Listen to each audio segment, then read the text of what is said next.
Assalamualaikum warahmatullahi wabarakatuh. Bertemu lagi dengan saya Siti Nurbaya dalam mata pelajaran simulasi digital. Nah, pada video kali ini saya akan menjelaskan mengenai penerapan metode Petaminda.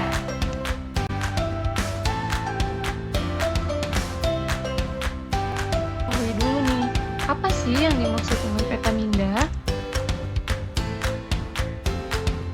Petaminda atau peta pikiran adalah cara mencatat kreatif efektif dalam memetakan pikiran. Petaminda ini atau biasa kita sebut mind map atau mind mapping merupakan salah satu cara yang digunakan untuk pembelajaran karena cara kerjanya yang ramah otak dalam artian memaksimalkan penggunaan otak kanan dengan otak kiri sekaligus sebagai cara termudah dalam menempatkan informasi ke dalam otak dan mengambil informasi keluar dari otak. Peta pikiran bisa digunakan untuk mengulang pelajaran, yang artinya pelajaran yang susah dipelajari dan ditulis ulang atau diringkas menjadi catatan.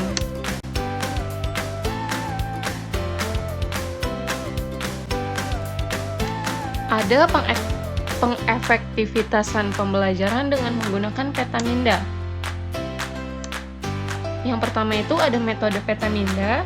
Metode Petaminda ini pertama kali diperkenalkan oleh Dr. Tony Buzan pada awal tahun 1974 sebagai teknik meringkas bahan yang akan dipelajari dan memproyeksikan masalah yang dihadapi ke dalam bentuk peta atau teknik grafik, sehingga lebih mudah untuk memahami pembelajaran.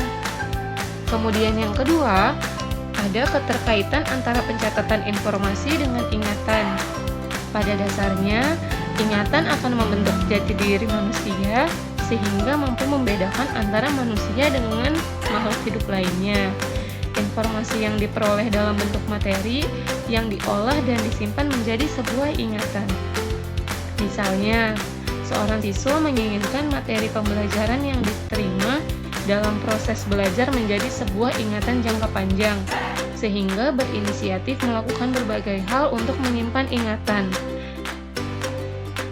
Nah, kemudian selanjutnya itu ada hakikat pembelajaran dalam Petaminda. Untuk meningkatkan pemahaman siswa terhadap konsep dan ide-ide yang dipelajari, hendaknya guru bisa memaksimalkan potensi pikiran yang dimiliki oleh siswa dengan mengajarkan cara atau bagaimana sih caranya belajar. Nah, cara belajar yang diajarkan itu harus ramah otak, atau dengan kata lain, pembelajaran tidak memberatkan kerja otak, sehingga mampu merangsang kreativitas si siswa tersebut. Kemudian yang terakhir, efektivitas Petaminda dalam pembelajaran. Dalam pembelajaran konvensional, yang memutuskan kegiatan pembelajaran pada guru menyebabkan siswa hanya duduk, kemudian mendengarkan, dan menerima informasi. Nah, cara penerimaan informasi tersebut biasanya kurang efektif karena tidak adanya penguatan proses daya ingat. Nah, guna mengefektivitaskan pembelajaran tersebut, biasanya guru bisa menggunakan teknik Petaminda dan belajar berkolaborasi secara bersama-sama dengan siswa, yaitu salah satu caranya dengan mengajarkan bagaimana sih cara membuat Petaminda atau mind mapping.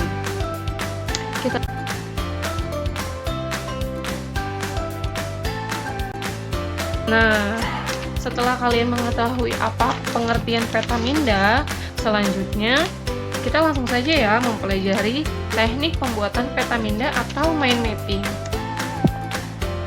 Yang pertama, menulis gagasan utama. Nah, menulis gagasan utamanya ini harus berada di tengah-tengah kertas kosong dengan sisi panjang diletakkan secara mendatar. Kalian bisa memulainya dari tengah-tengah dan kalian boleh memberikan kebebasan untuk menyebar ke segala arah.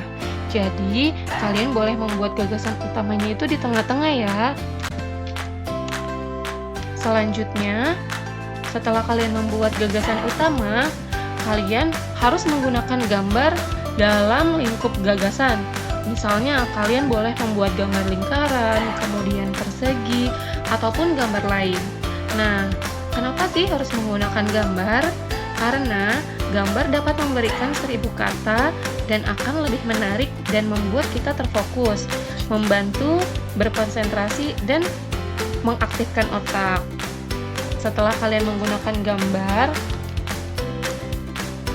selanjutnya itu adalah memberi warna. Kenapa sih Bu harus memberi warna? Karena bagi otak, warna sama menariknya dengan gambar. Dengan menggunakan warna, sehingga peta minda atau mind mapping akan lebih hidup. Selanjutnya, kita harus menambahkan cabang. Menambahkan sebuah cabang yang akan keluar untuk setiap gagasan utama. Jumlah cabang bervariasi sesuai dengan segmennya atau subbabnya. Selanjutnya, kita harus menuliskan kata kunci atau frase pada setiap cabang yang dikembangkan untuk detailnya. Kata kunci tersebut menjadi inti dari sebuah gagasan dan mudah untuk diingat. Selanjutnya, kita harus membuat garis hubung. Garis hubung ini biasanya dia menghubungkan antara gagasan utama dengan kata-kata kunci lainnya. Oleh sebab itu, otak bekerja menurut asosiasi dan lebih senang mengaitkan 2, 3, atau 4 sekaligus bila kita menghubungkan cabang-cabang tersebut. Selanjutnya, yang terakhir adalah menambahkan simbol-simbol dan ilustrasi untuk mendapatkan ingatan yang lebih baik. Karena pada dasarnya setiap simbol atau gambar memiliki 1000 kata.